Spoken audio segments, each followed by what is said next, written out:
हम बोल देते हैं कि कॉन्स्टिट्यूशन 1950 में लागू हुआ था, लेकिन लेकिन क्या आपको पता है कि कॉन्स्टिट्यूशन बनाने की जो बात थी वो 1950 से 16 साल पहले स्टार्ट हो चुकी थी। Hey everyone, welcome to my YouTube channel story में। तो आज की वीडियो में हम बात करने वाले हैं कॉन्स्टिट्यूशन के बारे में। आप जानते हो कि कॉन्स्टिट्यूशन 1950 में लागू हुआ था, लेकिन क्या आपको पता है कॉन्स्टिट्यूशन कब, इसकी सबसे पहले कब बात स्टार्ट हुई थी, किसने की थी? तो हम कॉन्स्टिट्यूशन से ये छोटे छोटे क्वेश्चन जो एग्जाम में पूछे जाते हैं उनसे रिलेटेड आज हम ये वीडियो बनाने वाले हैं। तो कॉन्स्टिट्यूशन के हम छोटे छोटे क्वेश्चन, छोटे छोटे टॉपिक्स इस वीडियो में कवर करने वाले हैं। तो वीडियो को लास्ट तक देखना, और वीडियो अगर पसंद आ जाए तो सब्सक्राइब करके चले जाना, और ना आए तो मत करना, कोई जबरदस्ती नहीं है। तो सबसे पहले हम कॉन्स्टिट्यूशन की बात करते हैं। कॉन्स्टिट्यूशन कहाँ का कॉन्स्टिट्यूशन? इंडियन कॉन्स्टिट्यूशन की हम बात करने वाले हैं, यानी कि भारतीय संविधान की।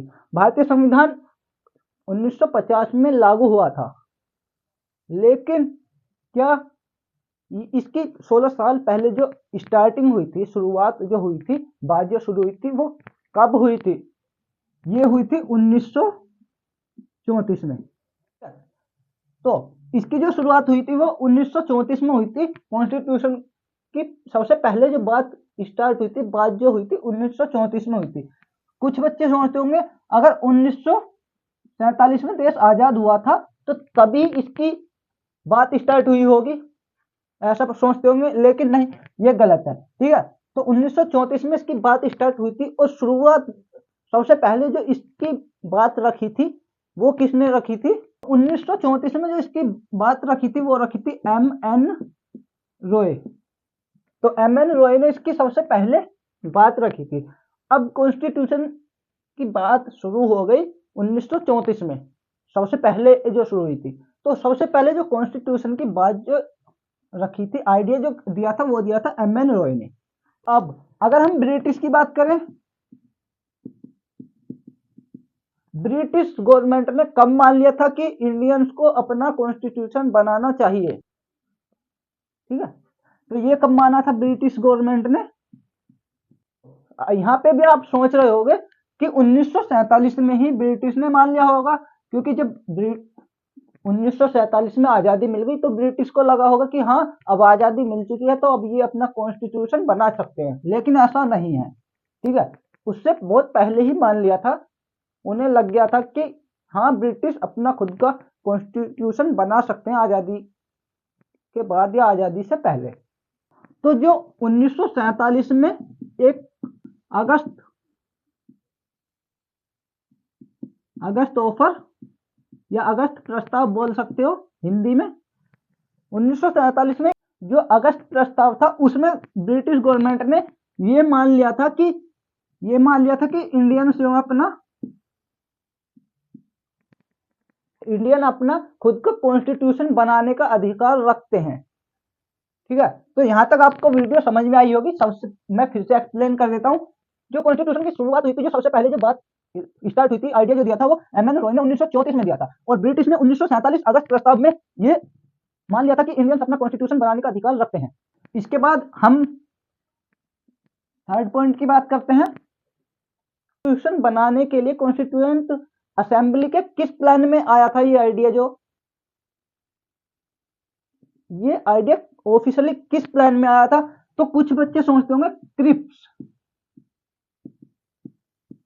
क्रिप्स मिशन था एक, उसमें आया था, लेकिन ये गलत है। ठीक है, क्रिप्स मिशन में नहीं आया था, ये ध्यान रखना। यहाँ पे क्वेश्चन में जब ऑप्शन दिए जाते हैं तो बहुत गलती हो जाती है। आया था कैबिनेट मिशन,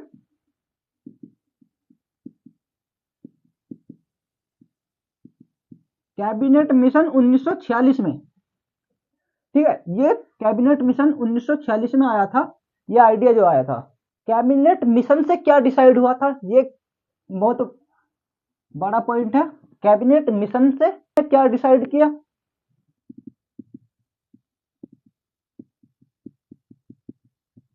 फर्स्ट,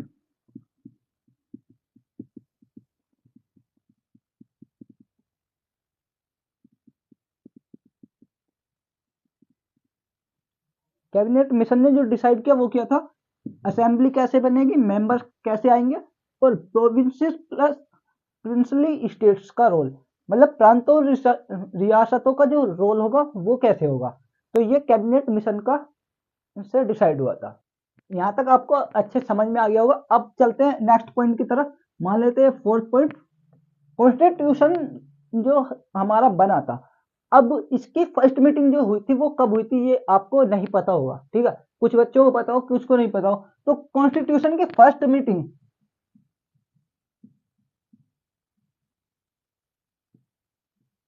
कॉन्स्टिट्यूशन की फर्स्ट मीटिंग जो हुई थी वो कब हुई थी, तो आपको लग रहा होगा जब हमारा देश आजाद हुआ था, 15 अगस्त 1947 को देश आजाद हो गया था, ब्रिटिश से हमें आजादी मिल गई थी, ठीक है। तो लग रहा होगा कि 15 अगस्त 1947 को ही फर्स्ट मीटिंग हुई होगी, 1947। तो ये आप गलत समझ रहे हो, क्योंकि यहाँ पे क्या मिस्टेक हो जाती है, 15 अगस्त 1947 इसलिए समझ लेते हैं कि जब आजाद हुआ था कॉन्स्टिट्यूशन की फर्स्ट मीटिंग तभी हुई थी कि तब से बनने लगा होगा कॉन्स्टिट्यूशन। इसकी जो फर्स्ट मीटिंग हुई थी वो हुई थी 9 दिसंबर 1946 को, ठीक है। अभी तक हमारा देश, भारत देश आजाद भी नहीं हुआ था, उधर हमारा देश आजाद नहीं हुआ था, लेकिन कॉन्स्टिट्यूशन बनाना भी स्टार्ट हो चुका था, ठीक है। अब जब हमारी फर्स्ट मीटिंग हुई थी उसमें कुछ मेंबर्स भी रहे होंगे कि फर्स्ट मीटिंग जो हुई थी कॉन्स्टिट्यूशन असेंबली की, उसमें हमारे कितने मेंबर्स थे, इसमें जो टोटल मेंबर्स थे इसमें थे 207। इस पहली बैठक में 207 मेंबर्स थे, इस पहली बैठक में 207 मेंबरों ने भाग लिया था। इस कॉन्स्टिट्यूशन असेंबली में अगर हम सबसे वरिष्ठ सदस्य की बात करें, डॉक्टर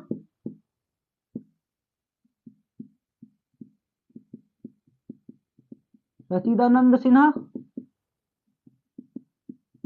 स्थायी। बाद में सबसे पहले जो थे वो थे डॉक्टर सच्चिदानंद सिन्हा, जो अस्थायी संविधान सभा के अध्यक्ष चुने गए थे। और बाद में जो हमारे डॉक्टर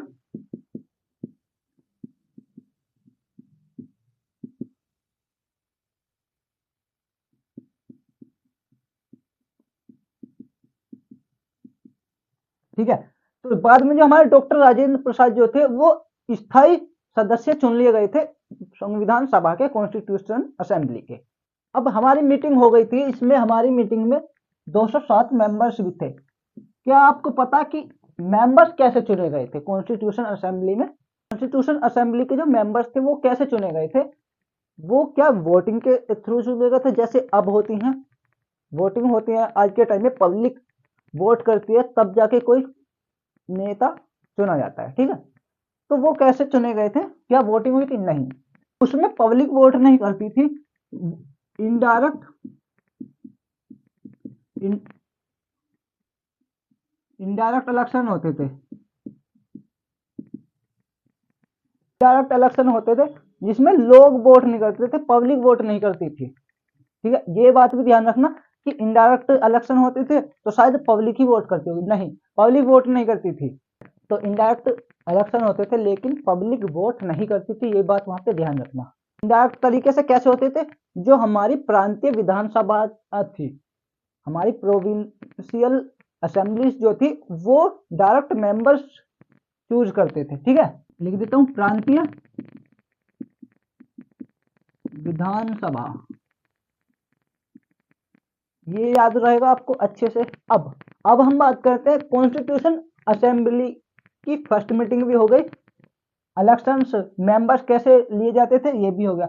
अब अगर हम बात करें कॉन्स्टिट्यूशन असेंबली में जो कितने मेंबर्स थे, टोटल मेंबर्स कितने थे, तो अब आप बोलोगे कि मीटिंग हुई थी 207 थे, तो 207 ही होंगे, लेकिन ऐसा नहीं है। मीटिंग में थे सिर्फ 207 और बाद में असेंबली में जो थे,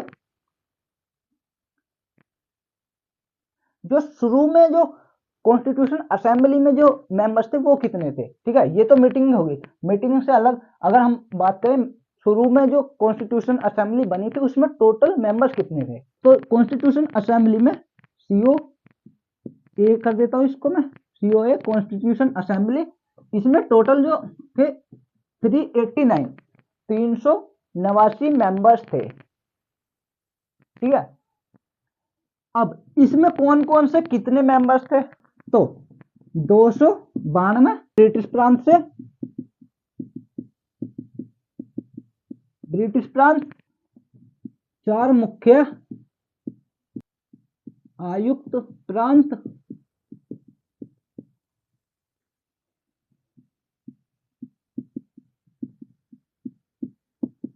ठीक है, 292 ब्रिटिश प्रांत, 4 मुख्य आयुक्त प्रांत और 93 रियासतें थी। ठीक है, तो मेंबर्स जो थे यहां से थे, इस तरीके से मेंबर्स थे जो हमारे शुरू में जो हमारी कॉन्स्टिट्यूशन असेंबली थी उसमें जो टोटल मेंबर्स थे वो 389 थे।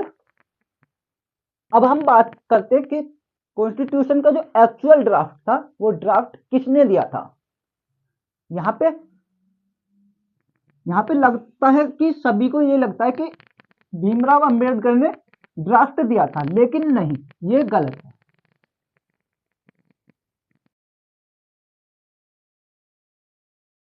वो कॉन्स्टिट्यूशन का जो ड्राफ्ट दिया था वो किसने दिया था? यहाँ पे एक्चुअल ड्राफ्ट जो दिया था वो किसने दिया था ये हम देख लेते हैं।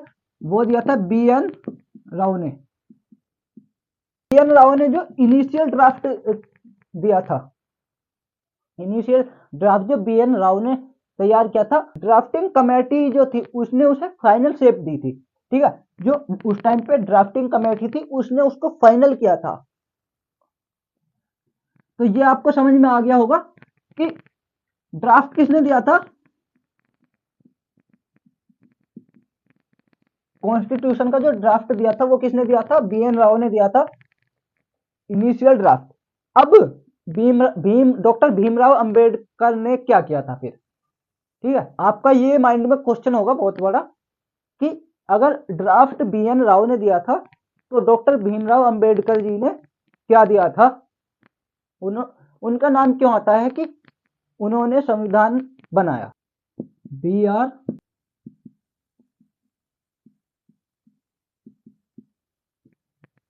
आर अम्बेडकर जी ने जो थी, ठीक है, उन्होंने ड्राफ्ट नहीं दिया था।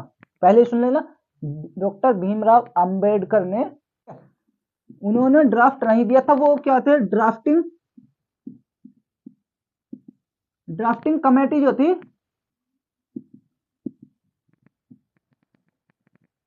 ड्राफ्टिंग कमेटी के चेयरमैन थे वो। ठीक है, तो वो ड्राफ्टिंग कमेटी के चेयरमैन थे, इसलिए उन्हें चीफ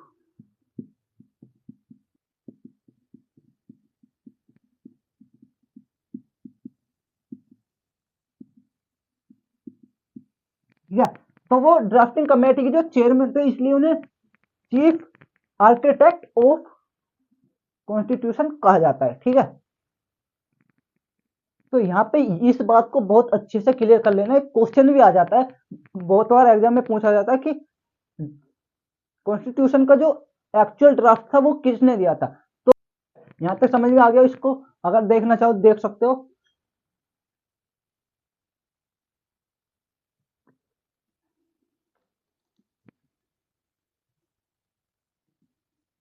ठीक है, यहां तक आपको समझ में आ गया होगा। अब इससे आगे हम बात करते हैं। ये बात थी अब तक ड्राफ्टिंग की और कॉन्स्टिट्यूशन असेंबली की हम बात कर रहे थे।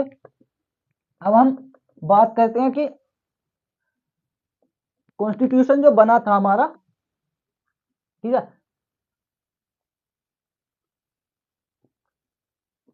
तो कॉन्स्टिट्यूशन जो बना था उसका जो प्रेम्बल था, आइडिया था, प्रेम्बल था कि कैसे बना था, वो कहां से लिया गया था उस, तो ये इस टॉपिक पे हम बात करते हैं।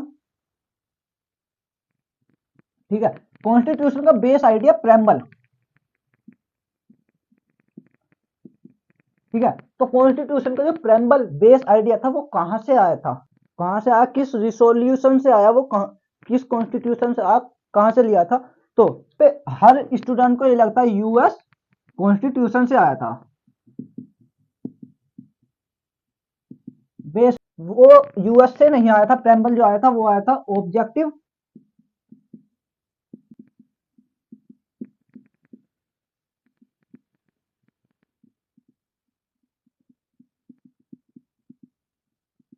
ठीक है, तो प्रेम्बल जो आया था यूएस कॉन्स्टिट्यूशन से नहीं आया था, तो ये ध्यान रखना, प्रेम्बल जो आया था वो आया था ऑब्जेक्टिव रिसोल्यूशन, उद्देश्य प्रस्ताव से आया था। तो ये ऑब्जेक्टिव रिसोल्यूशन जो है ये किसने दिया था, किसने दिया था? ये दिया था जवाहरलाल नेहरू ने। जवाहरलाल नेहरू ने 13 दिसंबर 1946 को एक ऑब्जेक्टिव रिसोल्यूशन रखी थी। जो ऑब्जेक्टिव रिसोल्यूशन रखी थी ना 13 दिसंबर 1946 को, वही बाद में जाके प्रेम्बल बनी थी। प्रेम्बल का मतलब क्या है यहाँ पे? प्रस्तावना।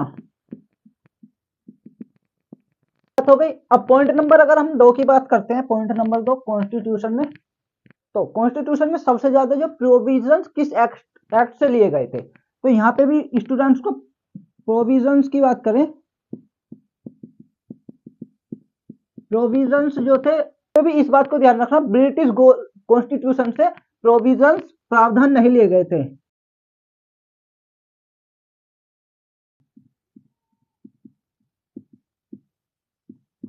ठीक है, ब्रिटिश कॉन्स्टिट्यूशन से प्रोविजंस नहीं लिए गए थे। वो किससे लिए गए थे?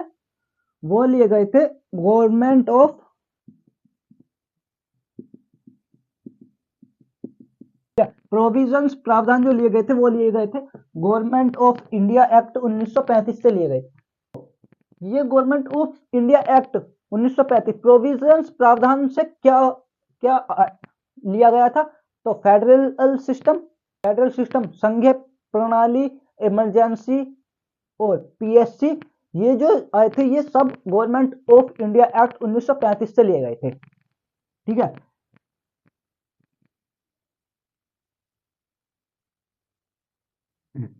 देखो भाई, अब बात करते हैं हम कॉन्स्टिट्यूशन अडॉप्ट की।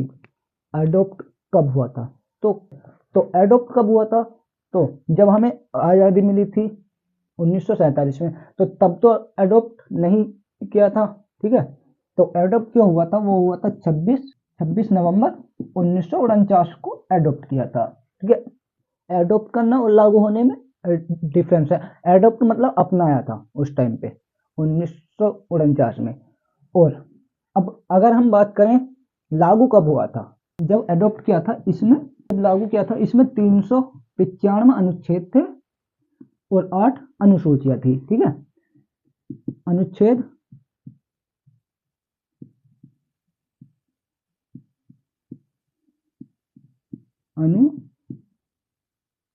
अनुसूचियां। ठीक है, और अब अगर हम बात करें, एडॉप्ट तो हुआ था, ये लिख देते हैं एडॉप्टेड, एडॉप्ट हुआ था 26 नवंबर 1949 को। और जो अपनाया वो सॉरी लागू हुआ था, लागू जो हुआ था वो हुआ था 26 जनवरी 1950 को। ठीक है, तो 15 अगस्त 1947 को जो था आजाद हुआ था देश, और 26 जनवरी 1950 को कॉन्स्टिट्यूशन लागू हुआ था। ठीक है, तो रिपब्लिक डे जो बनाते हैं हम 26 जनवरी, इसी वजह से बनाते हैं। ठीक है, क्योंकि हमें 1947 में आजादी मिल गई थी, लेकिन 1950 में 26 जनवरी को हमारा कॉन्स्टिट्यूशन लागू हो गया था। जो हमारा था 26 जनवरी को फुल्ली कॉन्स्टिट्यूशन अप्लाई हुआ था, तो इसीलिए हम 26 जनवरी बनाते हैं। मतलब आज का जो 26 जनवरी का जो दिन है हमारा, वो इसीलिए बनाते हैं हम, क्योंकि कॉन्स्टिट्यूशन फुल्ली अप्लाई हुआ था। कॉन्स्टिट्यूशन बना कितने दिन में था? ये था 2 साल 11 महीने 8 दिन, इतना इसको टाइम लगा था कॉन्स्टिट्यूशन बनने में। तो कॉन्स्टिट्यूशन बनने में इतना टाइम लगा था, कॉन्स्टिट्यूशन अप्लाई होते ही जो हमारा सिस्टम था वो ऑफिशियली कौन सा सिस्टम था? क्या ब्रिटिश पार्लियामेंट्री सिस्टम था? नहीं, पार्लियामेंट्री डेमोक्रेटिक सिस्टम जो था हमारा वो लागू हुआ था, जहां से हमारा ये राज्यसभा लोकसभा सिस्टम जो था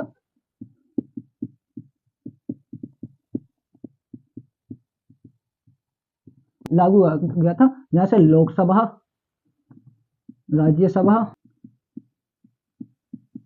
काउंसिल